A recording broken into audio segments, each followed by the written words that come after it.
SI English lecturer Satyanarayana Raju గారితో మాట్లాడదాం. ఈ లీప్ జెడ్పీ హై స్కూల్ గురించి ఆయన ఏం చెప్తారో మనం విందాం.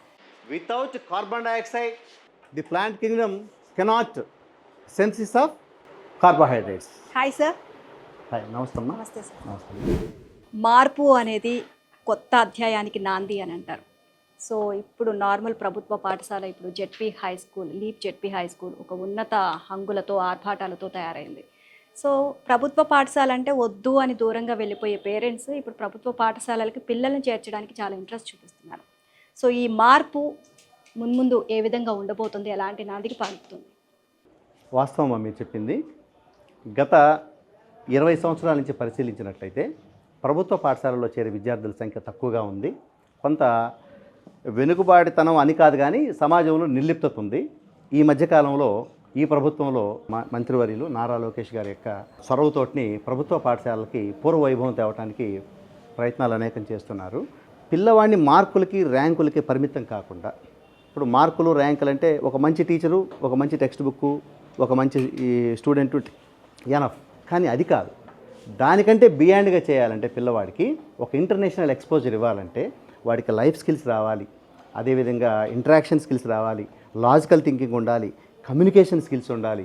ఇవన్నీ రావాలంటే ఇంటిగ్రేటెడ్గా ఇంటర్ డిసిప్లినరీ సబ్జెక్టుతో ఉండేటటువంటి ఒక వ్యవస్థ అవసరమని వారు గుర్తించడం జరిగింది. దానిలో భాగంగా లెర్నింగ్ ఎక్సలెన్స్ ఇన్ ఆంధ్రప్రదేశ్ అని ఈ మా పాఠశాలని ఎంచుకోవటం మాకు చాలా గర్వకారణం. దాంట్లో భాగంగానే ఈ రకరకాల కరికులమ్స్ని మేము పెట్టడానికి ప్రయత్నం చేస్తున్నాము. ఇది పిల్లవాడికి చాలా ఉపయోగపడుతుంది.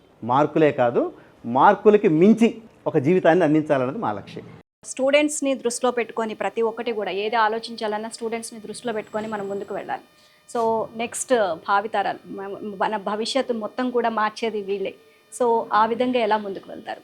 గత 4-5 సంవత్సరాల క్రితం కనుక చూస్తేనమ్మా, మా పాఠశాలలో ఎక్కువగా వెనుకబడ్డ తరగతులు, అంటే ఇక్కడ కులము మతం అని కాదు, తక్కువ ఆదాయం ఉండే పిల్లలు మాత్రమే వచ్చేవాళ్ళు.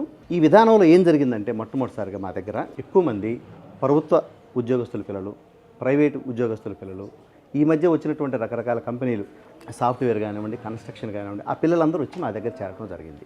ఎప్పుడైతే పాత పిల్లలు 50%, కొత్త తరం పిల్లలు 50% ఉన్నారో సాంస్కృతిక సంపర్కం జరుగుతుంది, అంటే కల్చరల్ హైబ్రిడేషన్ జరుగుతుంది. అది పిల్లలకి చాలా మేలు జరుగుతుంది. అది టీచర్ రీఫార్మ్ అవడానికి చాలా ఉపయోగపడుతుంది. రెండో అంశము, ఎప్పుడైతే పిల్లవాడి ఈ వాతావరణంలో చూశారో వాళ్ళు ఆత్మవిశ్వాసం పెరుగుతుంది. ఆత్మవిశ్వాసం పెరిగి నేను ఏదైనా సాధించాలి అని ఒక నమ్మకం కలుగుతుంది. ఇప్పుడు పేరెంట్స్ ఏంటంటే ఒక వెర్రి నమ్మకంతో ఉన్నారు. IAS officer, doctor, collector, engineer, ఆ భ్రమ నుంచి తొలగించి ఒక గుడ్ సిటిజన్, గుడ్ ప్రొఫెషనల్ అది చేయాలని మా సంకల్పం. లీప్ అంటే నా దృష్టిలో లీప్ వడి విలువల బడి, బెస్ట్ స్టూడెంట్ ఏం చేయాలనేది మా యొక్క సంకల్పం. సో ఇప్పుడు వీళ్ళ ఆలోచన విధానం ఎలా ఉంది? అండ్ బిఫోర్ మనకి తెలుసు, ఇప్పుడు అంతా చెప్పారు, ఎక్స్ప్లెయిన్ చేశారు. బట్ ఆల్రెడీ అంతా డెవలప్ అయిన తర్వాత వీళ్ళ ఆలోచన విధానం కానీ వీళ్ళ చదువు విషయంలో కానీ ప్రతి ఒక్కటి చేంజ్ అవుతుంది. సో ఎలా, ఏం గమనించారు? గతంలో ఏంటంటే కొంచెం ఇర్రెగ్యులారిటీ ఉండేది. మేము వాళ్ళ ఇళ్ళకెళ్ళి పిలుచుకొచ్చే పరిస్థితి ఉండేది. ఇప్పుడు హ్యూగ్ డిమాండ్ ఉండటం మూలాన పిల్లలు కూడా అర్థమైంది, దీని విలువ తెలిసింది, రెగ్యులర్గా వస్తున్నారు, హాజరు శాతం కూడా గణనీయంగా పెరిగింది. అది ఒక మేము ఆశించినటువంటి మంచి మార్పు అన్నమాట.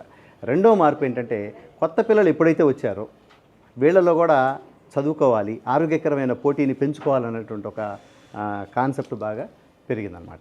మూడో అంశం ఏంటంటే ఇక్కడ సైన్స్ మ్యూజియము, డిజిటల్ ల్యాబొరేటరీ, ఈ ల్యాబ్స్ ఎప్పుడైతే ఉన్నాయో పిల్లల్లో నేర్చుకోవాలనేటువంటి ఒక పట్టుదల. ఇప్పుడు మనం పరిశుభ్రమైన వాతావరణంలోకి పోతే పరిశుభ్రంగానే ఉంటాం. ఎప్పుడైతే మంచి వాతావరణం వచ్చిందో వాడి ఆలోచన సరళి కూడా మారిపోయింది. అది మేము స్పష్టంగా గమనిస్తున్నాము. దాన్ని పెంచడానికి మా వంతుగా మేము కృషి చేస్తాం. Right, thank you so much. Okay అమ్మా, థ్యాంక్ యూ.